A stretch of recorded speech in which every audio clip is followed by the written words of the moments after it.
Welcome to the Polgar Chess University. In this lesson, our topic is no reason to panic. When things look not so good, don't immediately think, oh my God, I'm going to lose. No, look for some resource. Maybe you can save the game or in fact turn things around. So we are going to see some examples to that in this lesson. Here we go. This is our first example. White has just moved the rook from f1 to e1, pinning the black queen. Things look pretty bad. Seems like at least black will lose a knight by playing knight e4. However, if we look around, we can actually find out that black can win and turn around, and in fact, in reality, white is the one who fell into a trap. Before we go further, try to take your time and figure out what you would do here if you would be playing black. Capturing the rook on e1 is not a good idea because after queen takes back, black does not have the time to give the fork with knight f3 as the black king is in check right now.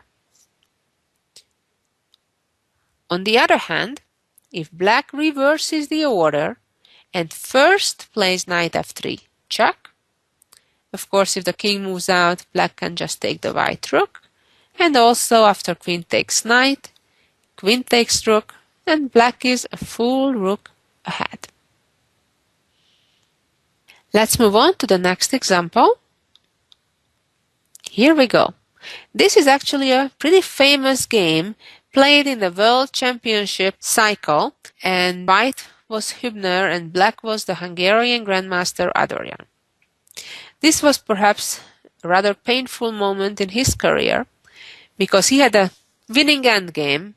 Black is a pawn ahead, and he thought that after playing rook c5, white must trade rooks, and the pawn endgame is easily won. However, his opponent did not panic, neither did he resign, but found a move that actually saves the game. It's a good lesson also that it doesn't matter how good your position is or how winning your position seems to be, never underestimate your opponent's chances. Always look out for the best move for your opponent as well. One of the big mistakes people make, they tend to look for their own best moves and kind of more or less your opponent's best move.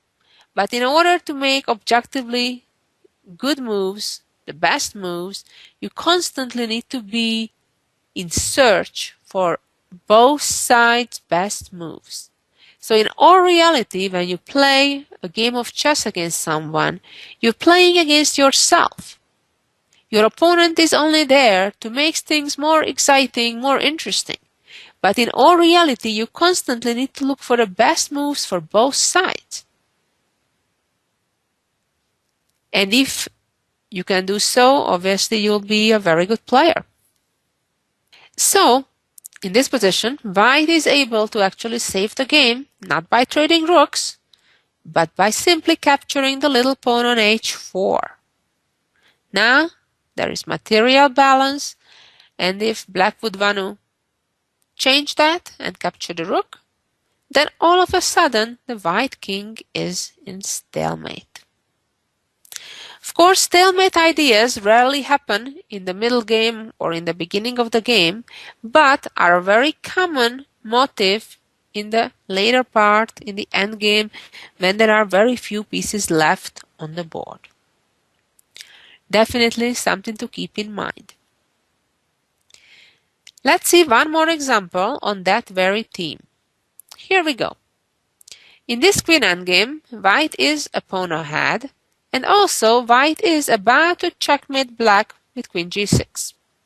What can black do about it? If the queens get traded, white will win the pawn endgame very easily, having an extra pawn, plus the white king could go to e6 and go after the other weak pawns that black has on d6 and then on e5. What can black do? Try to think for a moment and see what may be that escape that black needs to save the game. Well, learning from the previous example, you may realize that I am referring to trying to create a stalemate. But obviously, there can never be a stalemate until the black king can move. And of course, none of the other pieces should be able to move. Well, at least one good news, none of the black pawns can move already at this moment. And of course, black still has the queen on the board. So black would need to, on one hand, get rid of his queen, and on the other hand, make sure the h5 square will be taken from the black king in addition to the other squares that are already taken from him. And that move that forces white into capturing and taking away that square is queen f7, and now it's stalemate. Pretty impressive. This is from a real game also. Let's move on to our next example. Here we go. In this position, black has just played bishop c6, which is a very typical scenario in similar situations, that the bishop from d7 goes to c6 in order to attack the queen, of course, but also to indirectly protect through an x-ray the black rook in the corner. So if now queen takes rook, of course, bishop takes back. In this case, it seems that it not only protected the rook and attacked the queen, the white queen actually has no escape because the white pawn is on b4 and therefore the queen cannot retreat to b3. However, don't panic. There is a famous motif when white can still turn things around. And remember this idea? The bishop moving to b5, creating a pin over the black bishop, and it basically forces the trade of the bishops, after which the white queen will be completely safe and being a pawn ahead, having a winning position. Let's move on to some more complex examples. Here we go. In this position, the white queen seems to be in serious trouble. If white would capture the black queen, bishop takes a2, black rook would capture the white queen with a check, and then when the king moves out of the check, then the rook captures the bishop on a2. So that doesn't quite work. On the other hand, white has an amazing way to get out of trouble here and actually turn things around. And that amazing quiet move is preparing for black capturing the white queen. Since we cannot avoid it, we better get the best out of it. And that namely is the rook moving to the corner. Amazing. Creating a threat for discovery. And now, when rook captures queen, king, even though it's in check, by moving out of the check, gives a check at the same time, and black has no other choice but blocking the check, and then rook takes, check again, forcing queen takes, king takes, and now white, having the two bishops plus the two connected pawns in the middle of the board, have a winning advantage. Let's go back to the starting position here and look at the position for a moment after white plays rook h1. What would happen if instead black would play g5? Well, then again white would give a discovered check with king g3, and after king g6, white can choose checkmate in various ways, for example, simply queen f5. Pretty impressive.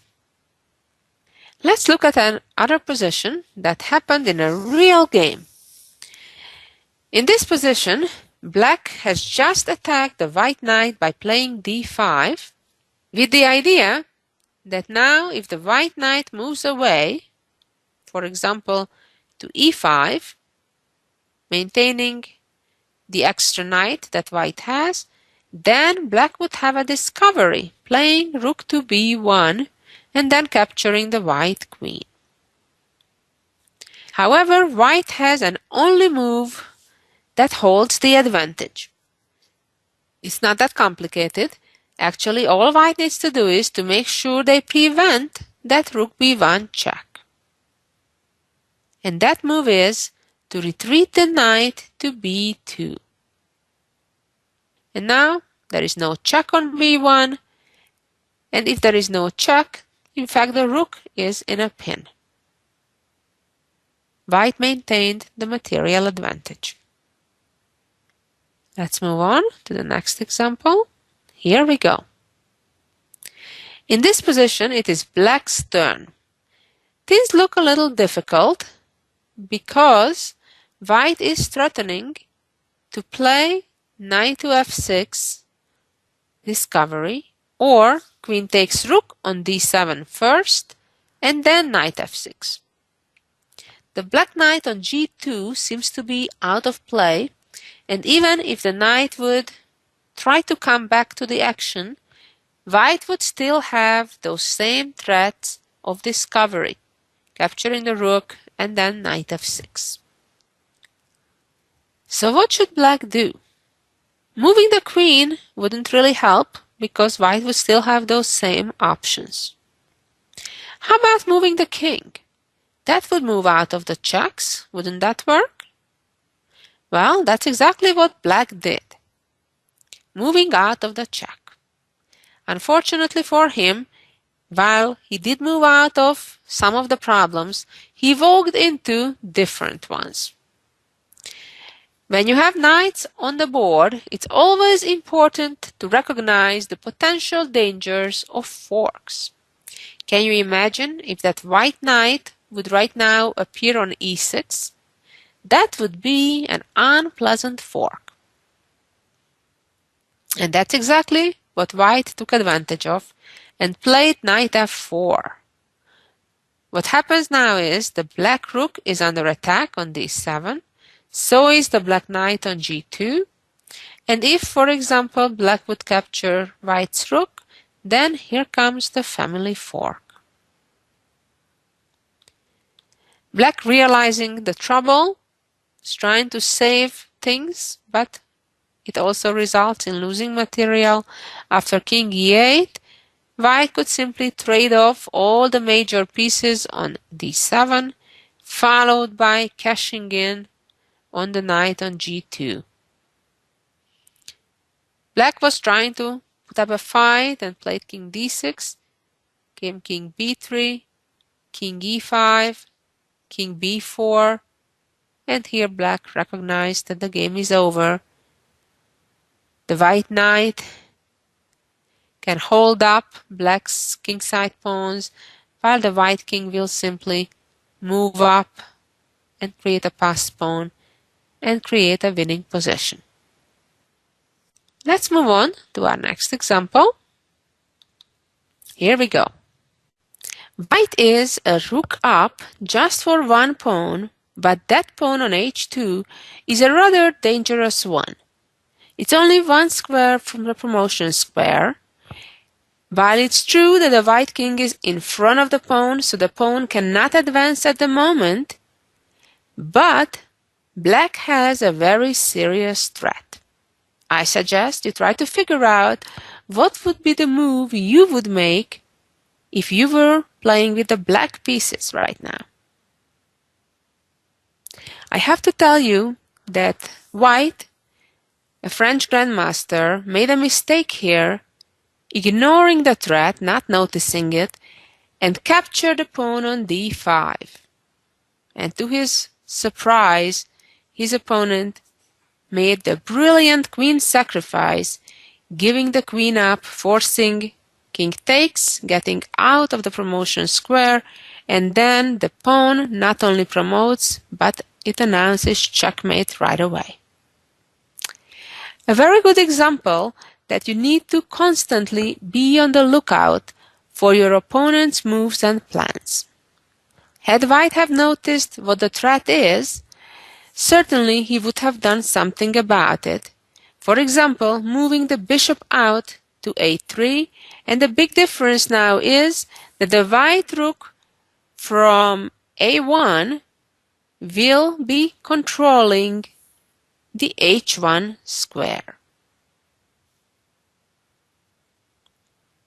Of course, the game is not quite over because black is able to play knight takes g3, but nevertheless it would have been much better for white than what happened in the game. After this interesting middle game example, let's see a few endgames. Here we go. In this endgame, where there aren't too many pieces left on the board, black has the material advantage at the moment. However, white has a very far advanced pawn on d7, and with the help of the knight, perhaps that pawn could get promoted real quick. Well, let's see first of all what would happen if white right now would give a check with the knight, with the idea that then to promote the pawn, force black to give up the rook for the new queen, and then knight takes rook. Well, all this would work beautifully if the black king couldn't go to the f-file. But it can. The king can go either to f6 or to f5, not only getting out of the check himself, but immediately creating a discovered check.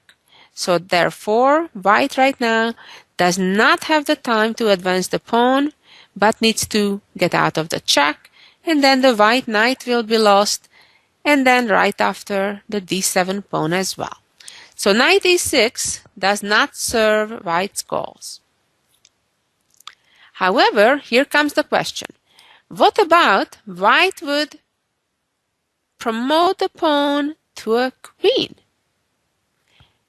Doesn't that work easily? And now rook takes queen, fork, king moves out of the checks, knight takes rook, and white is a knight up.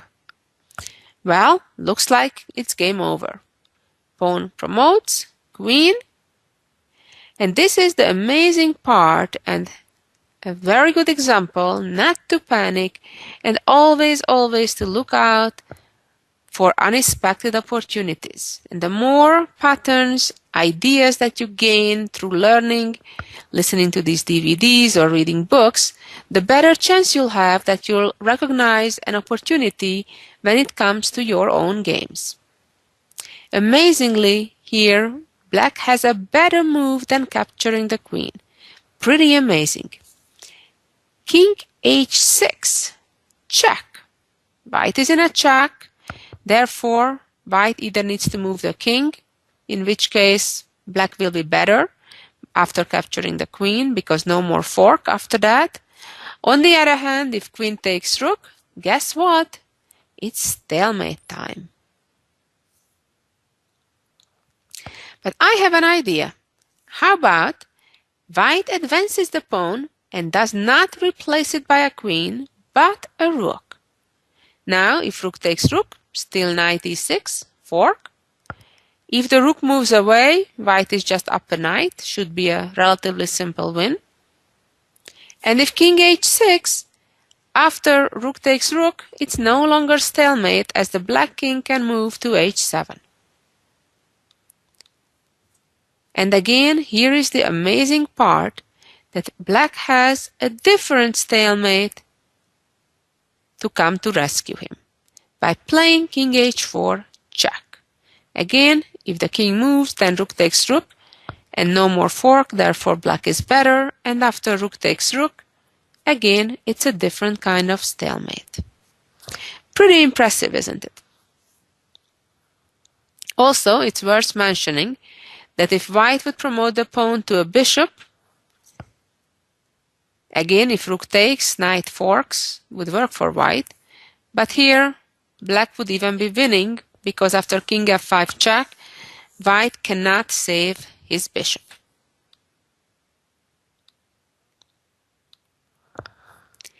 Let's move on and see a very similar but different position. Here we go. We made a very small difference. The white king is on g1 instead of g2, and white has an extra pawn on a2. Some of the same challenges are around here as well. If white promotes the pawn to a queen, again, as we learned, you know the answer. Right, king h6, and queen takes rook, stalemate. So how about promoting the pawn to a rook? Well, what did we say? Then the king goes to h4, check. So what's the difference between the king being on g1 or g2? Well, in fact, there is a big difference. The white knight is able to block now with a check. But it's not quite game over. King h3. If now rook takes rook, again a third kind of stalemate. In the meantime, right now the white rook and knight are both hanging. However, the rook can retreat and easily win the game. You may wonder how come we added that a2 pawn for white. Let me explain you why. If white would not have this pawn and would promote, takes, knight e6, then with the king on g1, black would play king g4, knight takes rook, and king f3 winning white's e3 pawn. So if white would not have that a2 pawn, the game would still be a draw. But they do have it, and therefore, in this position, white is winning. And finally, let's see the jewel of the week. Not like, of course, these past two positions weren't quite jewels themselves. This is a famous endgame composed by Troitsky, where it's white to move. And it seems that there is so little material that it's quite hard to win, but it's not impossible. Obviously, if white gets rid of his g-pawn, the game most likely will be a draw. So the first move is pretty much a given by playing g7.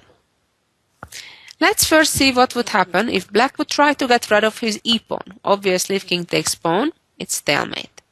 However, here white can simply walk around by moving king d6, king f7, king e5, king g8, king f6, protecting the g7 pawn with the king, e5, king e7, e4, just black is in zugzwang, constantly needs to move the pawn, and then just the bishop captures, and the bishop will hold off the h-pawn, and white will easily win with a g-pawn. For example, h5, bishop g5, and when the king moves out, king f7, and the pawn promotes.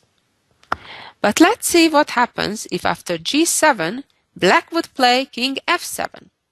This is much trickier. White constantly needs to pay attention not to make stalemate. And amazingly, white can win by giving up his last pawn. Normally, a position when you only have a bishop and no other piece is pretty much an automatic draw. However, in this case, black's two pawns are in such unfortunate positions that white can win. White plays king e6, black is in zugzwang, has only one choice, moving to the corner, allowing the white king to come to f7, and now black would wish they would not have the e7 pawn, but they do have it, therefore it can move, and white checkmates. A true duel. Thank you for listening, and be back next week to learn some more chess ideas. So long until then.